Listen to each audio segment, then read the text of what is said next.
What if I told you there's an RPG that mixes the exploration of Skyrim with the dark monsters of The Witcher, all wrapped in an Arthurian legend twist?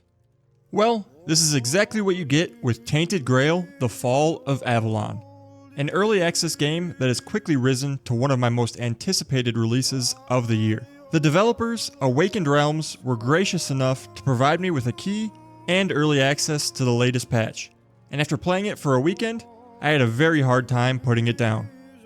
I 100% completed the first act in just over 20 hours of gameplay, and I'm already hooked.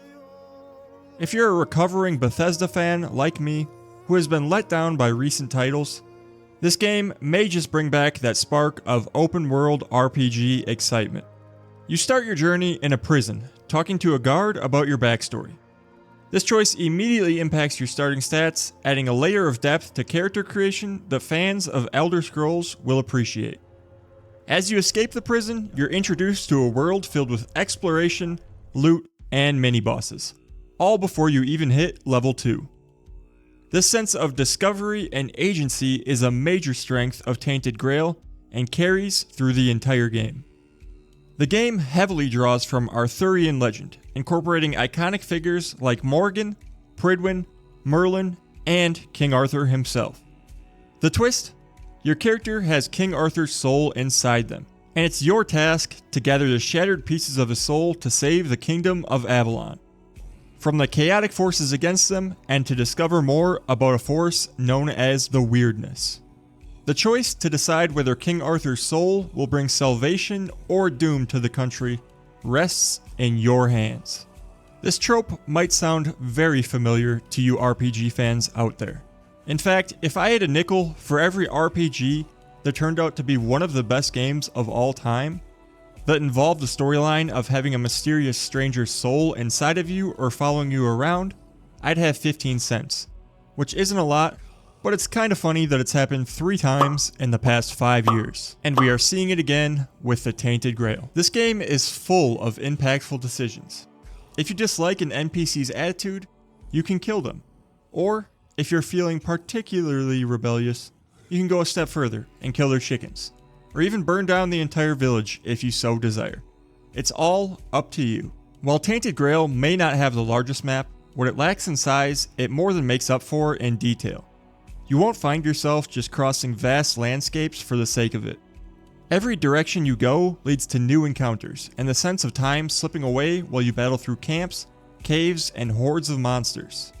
Whether it's skeletons, wolves, drowners, loot, or bosses, there's always something to keep you engaged and constantly wondering what awaits around the next corner. The questlines are varied and meaningful. Each quest feels tied to the world's lore and helps make the world feel alive. Every NPC seems to have a story to tell or a task to offer, and these quests are all fully voiced, making them stand out from the usual go here, kill that RPG fetch quests. We need to solve the Seagull problem on Avalon once and for all. You'll search for their nests and destroy them without mercy.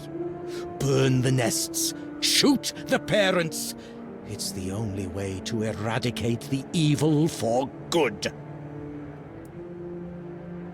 Serious times call for serious measures and decisive people. I see no other way. The game offers a ton of these intriguing side stories, with one of my favorites being joining the Children of the Morgan faction. This game offers you the ability to join many guilds and factions, just like its elder siblings in the Scrolls series. Let's talk about combat. Despite this being very similar to Skyrim, this game is a breath of fresh air. While you can get equal combat in Skyrim through the use of mods, this one comes with fantastic combat out of the gate. The combat is far more dynamic, engaging, and at times genuinely challenging. Whether you're a mage, tank, stealth archer, or spell sword, Tainted Grail has a class for you, and the build potential is endless. You can mix and match skills and equipment, and the skill trees for mages, rogues, warriors, and general abilities allow you to shape your character however you see fit. That said, the skill trees themselves could use some improvement. While the focus on damage upgrades for melee builds is understandable, I'd love to see a couple of capstone abilities that truly change how you approach combat. This is something I've always appreciated in other RPGs, where a single ability might transform your playstyle entirely. But given that combat isn't the game's sole focus, I'll let this slide for now. I feel very similarly about the equipment. Most of them just boost your damage in different ways. I'd like to see a couple more transformative pieces of equipment and weapons. With that being said, the equipment in this game is mostly good. And getting to the end of the dungeon and acquiring that loot feels very good. There are definitely some unique weapons and spells in this game, including one that allows you to kill your enemies through the use of cheese. And another weapon that you can use that is a hand on a knife that you can beat people with. So there is that. As a side note, the art design is fantastic. The armor sets in this game are among the best I've seen in any RPG. The visual appeal really adds to the overall immersion. The game's difficulty is another standout feature. It's hard, forcing you to rely on tactics like dodging, blocking, stamina management, and understanding enemy attack patterns. I started on normal difficulty and got absolutely wrecked by random bandits. But after refining my build, I switched to the hardest difficulty, and while it was challenging, I eventually felt the game became a bit too easy with how powerful my character became. Which is perfect, because I feel like it's very important in RPGs for your character to feel extremely powerful by the end. Aside from combat, Tainted Grail offers a variety of immersive activities to really get lost in. You can mine, craft, cook, plant, fish, chop wood, and if you get creative with a little bit of respecking, even in this economy, you can finally own and decorate your own home. It's a game where even outside of the main questline, you can spend hours just living in the world. Now, I want to be upfront about the technical side of the game, as honesty is very crucial for me on this channel. Tainted Grail isn't exactly smooth sailing in the performance department. It's filled with bugs and crashes, at least for me, which is to be expected with early access titles. With that being said, it ran decently well on my setup, which is a 4070 and 13600K, having me pretty consistently above 60 FPS, on the highest settings possible on a 1440p monitor. Though the devs for this game seem fantastic, and I'm hopeful they will iron out the issues as they approach the full release in May. Despite these technical hiccups, I can't deny how much fun I've had playing this game. It's a great time, and I'm excited to dive deeper once the full version is out. If you're unsure whether to dive in yourself, don't worry, there will be a demo available on both Xbox, PC, and PlayStation to test out before you buy it.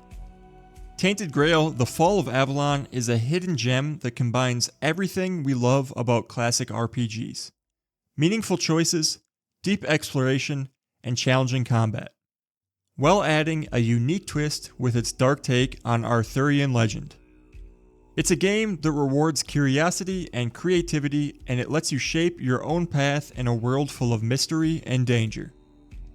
In conclusion, Tainted Grail: The Fall of Avalon has quickly become one of my most anticipated RPGs of the year. Between its dark twist on Arthurian lore, engaging combat, meaningful decisions, and the world that truly rewards exploration, it's hard not to get lost in this dark, captivating world. While there are a few technical bumps that need smoothing out, the game is already incredibly fun, and I can't wait to see how it evolves in the full release this May. A huge thank you to Awaken Realms for providing me with early access to the patch and giving me the opportunity to share my thoughts with you all. It's always a pleasure to get behind an indie game that has this much potential, and I definitely recommend keeping your eye out on this one as it moves forward. If you're still unsure about the game, make sure to try out the demo when it drops. I'm confident that once you experience it, you'll understand why I can't stop playing. Thanks for watching, and I'll see you next time.